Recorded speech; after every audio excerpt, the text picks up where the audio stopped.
welcome back. Time for another episode of Revenue Optimization Radio.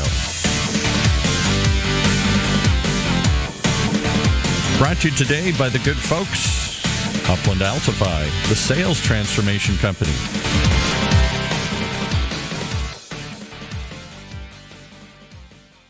Hello, everybody, and welcome back to Revenue Optimization Radio. My name is Sean Broderick. I'm your host, and this week I have Product Marketing Alliance royalty Richard King on the show. The pun is very much intended, and Richard is the VP of Product Marketing at the Product Marketing Alliance. Richard, welcome to the show. Hey, Sean. It's a pleasure to be here. Thanks for inviting me to come on. Brilliant to have you here. Richard, tell us a bit about yourself and the Product Marketing Alliance, please. Sure. So Product Marketing Alliance hasn't been around for a great deal of time. It started in March 2019 with the hope of really bringing together product marketeers to share their challenges and also share their wins with their role in product marketing and to really elevate the role of product marketing essentially globally. So a bit about me and my background. What can I say? I've been in product marketing, I guess, for about 10 years in different guises, and it's been called different things. But essentially, I've been working in product marketing in SaaS, looking at the event side of marketing and launching products, working with development teams and customer success and marketing and product, throughout the last few years. So that's a bit about me and Product Marketing Alliance. I love it. And I think it's one of those things that I've been involved in it for the last couple of months. It feels like an overnight success, but there's obviously 18 months plus of hard work that's gone into this. Yeah. Tell me about the growth of the Product Marketing Alliance and some of the numbers that you're seeing in your community, because I know there's a couple of key milestones coming up for you guys from a Slack community perspective and different areas. Tell us about that growth and maybe some of the key channels that you use to grow the Alliance.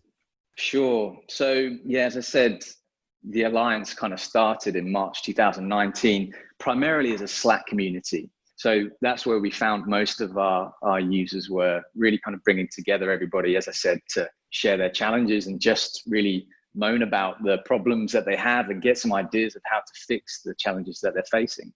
We grew to maybe 400 or 500 people really quickly, and the engagement was so high on them. We got a lot of feedback, obviously, being in product marketing about why people are coming to the Slack community. And there just didn't seem to be one consolidated place to not only share content or share their problems, but also get the answers to their questions, whether it be on a video, whether it be on an article, or whether there was a paid membership out there for them to, if they needed to, as and when, just hear from somebody else or get a mentor or whatever it might be, get certification. So we decided to pretty quickly, actually, from March to August, we continued to see a level of growth with our users. And as we were starting to see this, we started to spend a lot more time. I was actually working full-time somewhere else, so doing this in the evenings. And as I say, if it's not really an overnight success, it's just many overnight hours working crazy time to continue that engagement, because that's really what community needs, is consistent engagement.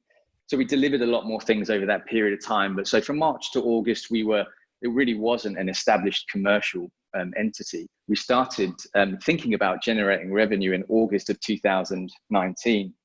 So really not that long ago. And it was really just to sell t-shirts at a conference that my wife was running called Product Marketing World. Unfortunately, we didn't sell t-shirts at that event because the little device to take card payments didn't come in time. So we kind of scrapped that. So that kind of came and went, but we decided obviously that there was a need out there. So we pushed back any kind of revenue generation ideas to this membership that released in late January, early February of 2020. So we've continued to see that engagement. We didn't look to drive revenue up until that point. And in between that, obviously March and the point in February, we just delivered a great deal of value. So whether that be content, video content, we were licensing a lot of content from the conferences that were out there for product marketeers. And we just consistently saw organically people joining the Slack community, but as well as the platform that we delivered, I think in May 2019, where people could just log on, get a newsletter, very simple stuff. So in terms of numbers, we grew from 0 to 400 in about a week for just a Slack community. This is not paid for subscribers. Yes. And then we moved on through to November. I think we got to 5,000. And then I think right now we're nearly 10,000 in the Slack community, way over 20,000 across the platform. And I would say we're probably at about 2,000 paying members. And then with certification, again, we've probably had about 250, 300 go through our certification, mostly through their companies. So like Zendesk, etc., have recently gone through that program. So Amazing. Yeah, in a nutshell, that's it. And I think when you really strike product market fit, you really know that there's value there, and Really, that's where the growth comes from. You seem to have struck on something, a really kind of undefined need. People didn't necessarily know they wanted a product marketing community like this, because a lot of the other industries and areas and verticals, product management, customer success, they all seem to have these defined communities that they can go and bounce ideas off each other. But I think product marketing, they didn't know it. Product marketeers didn't know it, but they were crying out for this type of a place to go. Yeah, well, given that they're sitting at the middle of this kind of Venn diagram that we all see, they were going to 4 or 5 different places to get exactly what they needed, whether it would be like a bit in customer success, some from product management, let me pull this from sales enablement or sales team. And they just didn't kind of bring it all together into one consolidated place for their teams. And they might have been doing this internally with their own wikis, but it's always useful to get that external idea or to find out what other people are doing to overcome those challenges. And you're right, it was just the right place, the right time. As I said, my wife was running a summit and I was working in an events software business. And it just happened to be, I was asking, where's the community? Because that's really where kind of the life source of those leads that she wanted to get to the event were. And it just seemed that there was no global community. There were some kind of isolated product marketing groups in, let's say, San Francisco, where the role is really mature, but nothing on a global level that catered for those that don't understand what it is yet in product marketing, or have an understanding, but it's really not defined properly yet, or to those that are really mature and can help those in those use cases. And it's interesting you point out the community aspect of it, because successful virtual events, they seem to me to have one thing in common, and that is that really strong, vibrant community. Companies like Gainsight and VMware, and now yourselves in the Product Marketing Alliance have built amazing, buzzy virtual events. At what point in your growth did you feel that you had a sufficient following to try out the Product Marketing Festival that recently wrapped just last week? How long has this been in plan for? So actually longer, it's been in the plans for longer than you might think, but we actually had to execute it in a much shorter period of time than we thought. So a bit of background on the Product Marketing Festival. We always wanted to bring people together digitally before COVID happened, because there was no kind of online event where everyone can come to regardless of the time zone and really come together with something live and or on demand for the different time zones. So we were actually planning this in, I want to say November time. And it was always going to be around like, how can we make product marketing Coachella or Glastonbury type idea? So we decided pretty quickly that it would be more of a festival, a long period of time. You can kind of digest your headliner whenever you want, go to different stages. And we made that kind of a conscious consideration pretty early on. But then as as February came about, and, a lot of, well, it's actually January, isn't it, when everything started to kick off. But in that time frame, we thought, actually, we need to bring this up. We were going to actually do it in the summertime, given kind of the festival vibe and having headliners and things like that. We had to move it up pretty quickly. So we decided to put something out in early March. We created it within a week of figuring out that after the partnership they had with Product Marketing World in Australia was probably the last live event we were going to do of the year, and move it pretty quickly onto the program. So we wanted it to be large, and we delivered the product within a week and went to market with it. And then obviously it actually went ahead in middle of June. So yeah, that's how it happened. But I think we would have done this event with 400 people, not just because it was high numbers. I think it just needed something to help with those product marketeers that couldn't necessarily continue to travel across the world, but really come to one digital place for the content that they're craving for. I'd imagine after 7 days of running an online event, you probably felt like the guys leaving Glastonbury on a Monday morning after 4 or 5 days on the trot. How are the energy levels after the festival? Oh, on the floor, basically. It was, I wouldn't actually look to do something for 7 days again. I probably would keep it to 5. I think that was The 7 days was probably just too much. But those 5 days, very engaged, huge amount of engagement. And that was through the night, given that our audience is completely global. It really was interesting to see when people were looking at it. And even now, with all the replays that we've got going on, there's a lot of engagement with the content. You know, over 4,000 people signed up to go and look at some of the content. We were offering free versions and paid versions. So that worked particularly well. But yeah, over 4,000 people, huge amounts of video views.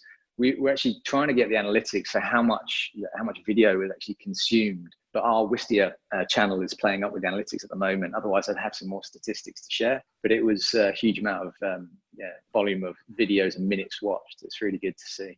The listeners are going to have to forgive me here, but I'm going to plug my own session, category creation to exit in 10 months on the positioning stage. Check that out. Sean Broderick at Upland Software. That's an interesting session. Yeah, thank you very much. Yeah. And I actually love the experience of doing it live. Yes. Talk to me about the differences to the on-demand consumption versus the live, because I think I had, 50 or 60 people there live on the day asking questions, engaging with the content. Really cool to see people saying hello from India, the US, the Middle East, all different areas like that. Yeah. What's been the experience of people who recorded their sessions in advance versus the people who took the plunge and did it live, for someone like me who didn't have his slides ready in time for the June 1st deadline and actually did it live instead? So that's a great question. For us, we had to offer the two choices. We had loads of interest in people wanting to present in Australia from that APAC region. So it would have been really difficult for us we're based in London, so difficult to get up in the morning and actually do these live for their time zone. So we needed to offer both. And I think there's benefits for people who are really busy during COVID because they're trying to keep up with the demand, let's say, of if you're in virtual events, it's huge. Or if you're really quiet time at the moment, it was easier for people to just do in their own time on demand while studying, if they're looking for a new role or whether it just didn't fit with their day to day. But in terms of engagement, obviously doing something always live, you're gonna, as a presenter, you get much more takeaways with doing it live. You get to see a little bit more interaction live with it, whereas on demand you don't get that. But we did offer for a lot of the Q&A to happen in our Ask Me Anything section of the website. So those questions continually happen. So we had a couple of presentations where those questions are still coming in over time. So that's the benefit of offering something globally, is being able to do it on demand. And I think even though you did yours live, we have yours on demand as well. So doing it live gives you kind of the benefit of having that live exposure, but also that on demand questions as and when. So we wanted the best of both worlds, and it was difficult to get the balance right. I don't think it was perfect, and there's ways that we could do it better in the future. But for us, what we didn't want to do is just say, we were going to do a live event, let's shift it to a virtual event. For me, it just doesn't work, and the timings just didn't work, and people just don't engage with it as much as something that was a bit different, where it was really everything on demand, but recorded specifically for that event. Yeah, that long tail that you get, I think, of the recorded sessions is great. Yeah. And I'd imagine you'll continue to see a lot of website clicks of people going back to watch sessions because there's an absolute mountain of information there. Yeah. And I actually still have a lot of the sessions on my to-watch list down the line, just for different things like go-to-market. I know there was a session from one of the product marketeers at Litera, which is super relevant for Upland Software at the moment, in that we're combining some of our product sets into one business unit message. So I think there's massive takeaways across the full range of stages, as we'll call them in the festival. Yeah. What I want to talk to you about in the second half of the show is technology, pricing, and some of the partnerships. But first of all, we're going to take a break, pay some bills. And when I come back, I'm going to talk to Richard King, VP of Product Marketing at the Product Marketing Alliance, a little bit more about all those things. We live in a subscription economy. You're only as successful as your customers, and that requires a mindset shift from what's our strategy for the customer to what's our customer's strategy and how can we help. Focusing on your customers' needs and providing value in every interaction is critical to building long-term relationships and sustained sales success. The challenge for most sales leaders and their teams is their sales process doesn't match how customers buy in today's digital world. Sustained growth and sales execution are impossible because the revenue team isn't aligned with consistent process and methodology to understand their customers' people and their problems. Altify's customer revenue optimization solutions activates the entire revenue team with a combination of strategy, methodology, and applications to help companies deliver more value to their customers. The result is increased sales velocity, improved win rates, and increased customer satisfaction. With a CRO strategy, now you can effectively collaborate across the entire revenue team to win new business and unlock more cross-sell and upsell opportunities. Built natively on the Salesforce platform, Altify helps revenue leaders and their teams achieve sustained revenue growth and sales success. Visit Altify.com today to see how they help accelerate sales performance for some of the world's best sales teams, including Autodesk, Comcast, GE, Honeywell, Salesforce, Tableau, and United Health Group.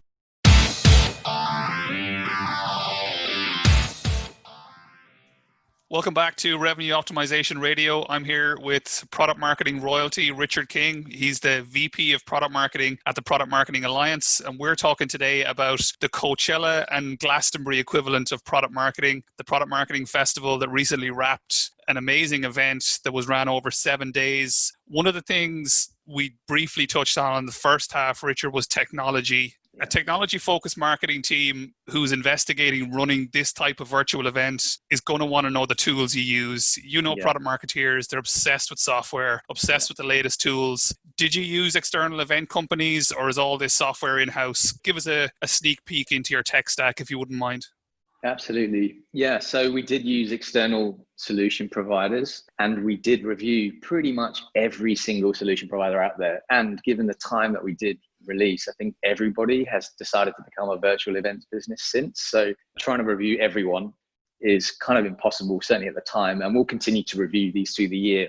We're actually going to release a piece of content about our experience with all the different solution providers out there. But in short, what we did use for the main platform is called Hey Summit, and they're based in the UK. A lot of users will notice that a number of events are using this platform. Outreach was hosted on there. Obviously, the Product Marketing Festival was hosted on there. I believe Intercom are going to use their software as well. Nice. Shout out to the Dublin people in Intercom. Exactly.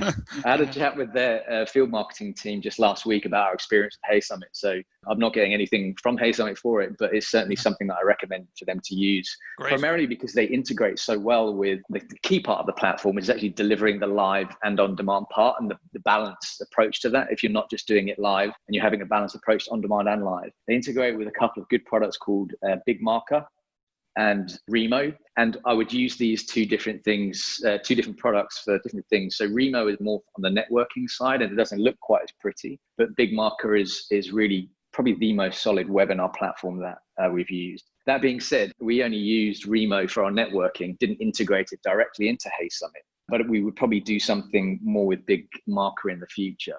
We also, for our live bit, and this is where your presentation came in, we actually used Demio for our live part, and it wasn't seamlessly integrated into Hey Summit, which is why we would switch out in future. But it's a beautiful webinar platform. I really enjoy looking at it, and I think a lot of people enjoy using it. And certainly from a presenter standpoint, you can tell me whether it was easy enough to use. But we really like that software. No, it was fantastic. The look and feel, I think, was really strong. The way you can still see yourself, the presentation, the audience engagement, the organizers. There's a really nice balance, I think, between everything. And a lot there for any technology-focused marketeer is going to be interested to hear about Haymarker, Remo, companies like that, Demio. Marketeers and product marketeers are obsessed with this stuff, so I think it's one of those things that they're going to love to hear about. Yeah, there's a bunch of stuff out there. Actually, before we moved to use these software, we looked at a bunch more worth mentioning and are better for other things. So if you're looking to just transition your live event into a digital platform, and for it to be like 1 or 2 days, essentially you're just replicating what you would have done live, then have a look at something called Hopin. You'll notice a couple of companies have used that recently. A company like SaaS Stock Remote was done on there. And there was a community chat conference that was done on there as well. So that's a really good product if you just want to lift and shift your live to virtual. And then there's a couple of others that are really new but worth looking at certainly in the next few months. Another Dublin-based one is called Veto, and it was built by the team at Tito, which provide all the ticketing software for Web Summit. So you'd imagine that they scale really well. They're really solid development team. Actually, just a great absolutely. bunch. And their event, their Web Summit live event, is happening this week, I believe. Right. As well, 30,000 attendees joining there also. And I think you talked about how fast your event came together. It's possible to get this done in a couple of months. 2 to 3 months, I think, is quite doable. So for someone who's looking at it for Q3, early Q4, this sounds very doable, albeit with an awful lot of hard work and an awful lot of planning. This is something that's possible, right? Oh, absolutely. Yeah. The platforms out there are so solid and have worked with teams that need to spin out virtual events really quickly. So there's certainly there's enough people there in those teams and in the communities like Product Marketing Alliance to help support people in that process. I'm talking to a bunch of people about what they should do and kind of our experiences directly as well. So as I mentioned, Intercom had a chat with them last week about what they're doing for theirs and gave them some ideas. And I've got a few calls that scheduled this week just to help people in the community of the best solutions for their particular product. And it really isn't one for all. You've got to have a look at exactly what you want to achieve and what the end game is, whether it's revenue generation or just for content, or whether you want to do this over a long tail or just want to lift and shift your live event. There's different products that would suit different objectives with this. Well, maybe for the next couple of calls, you can send them the recording of this podcast and let them know what you've been using. You're right. I want to do that. You might be able to buy yourself a couple of hours back. Exactly. Yeah. I mean, partnerships and sponsorships seem to be a key part of the success of this event. And you had marketing companies like Corporate Visions, Crayon, HighSpot, Reich. Why have so many of these big sales enablement and MarTech companies got on board with you guys? I think it's because they're starting to see the value in product marketing, or the value of understanding the product marketer more and more. The more we speak to people in product marketing, the more we're seeing that they're taking much more ownership over sales enablement and the sales enablement team, and how important creating assets for sales and making sure they're using them is to the bottom line and to the revenue and the predictable revenue of the business. So they are slowly but surely starting to see the benefit of talking directly to people in product marketing rather than people either in customer success or in sales development, for example, where they might have traditionally gone to. So that seems to be changing. And companies like Monday.com and Reich are starting to see how people in product marketing are influencing these different roles in the different teams and silos. So if you're working in project management or having a project management solution, sometimes the best people to speak to are those in product marketing, because they will have to collaborate with all these different teams on a day-to-day basis and several hours a day for a lot of people. Yeah, and I think the Product Marketing Alliance is really elevating the role of product marketing. So you can take a lot of credit for product marketeers having more decision-making power in organizations and more influence. And I think so. There's going to, I'm assuming, and I assume that you guys have a lot of plans for growth in 2020 for the rest of the year. What's your view on the in-person event space for the next 12 months or over maybe the next 6 months of the year, and your view on what the Product Marketing Alliance is looking to achieve for the rest of the year? Sure. So most of our growth I see for the next 6 months will be primarily in our on-demand certification and our other education courses. So we're doing some persona work, some persona courses, positioning masterclasses, narrative design masterclasses with some of our ambassadors. So we see that's our big growth stage, is education within product marketing and beyond that. In terms of live events, I think we're going to start seeing people doing live events from November, December onwards. And I think even maybe before that, but in completely different ways. So the way that we're looking at it is we're releasing products soon called Masters in Product Marketing, which will be held in a large, not arena, but larger space so people can socially distance. And those that want to engage face-to-face, but in a safe way, is maybe 30 to 50 people in a room with 10 presentations, only over one day.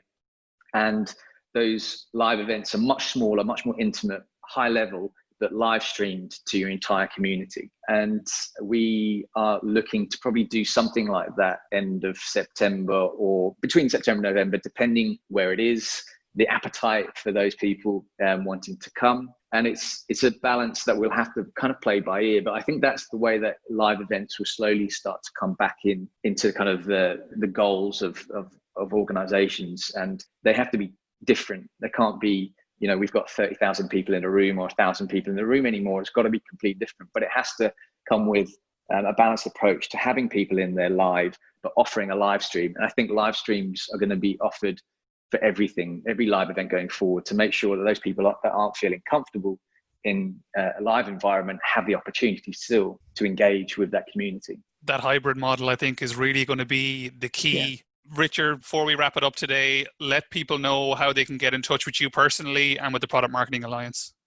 Sure. So the best way is, as always, through our Slack community where it all started. So you can do that on Product Marketing Alliance. In the navigation, there's a link up there that says Slack community. Just hit that, request to join. And the likelihood is, if you're interested in product marketing, you'll be accepted to join that. And you can just find me in there. You'll notice that I'm contributing all the time. If you want to email me, I take a little bit longer to get back to those, but it's richard@productmarketingalliance.com. And yeah, I'm happy to, happy to answer any questions that people have got. And yeah, I'm here to help with anything that you might have. Awesome. Really enjoyed the chat, Richard. I think it's the Product Marketing Alliance is one of those things that's going to keep growing from strength to strength. I'm absolutely chuffed to be involved as an ambassador and sometime presenter. I really enjoyed our chat today. Thanks for joining us on Revenue Optimization Radio. No, thank you, Sean. And thanks for everything you're doing for the product marketing community in Dublin as well. We really appreciate your work with that. You got it. Thanks, Richard. Thanks, man.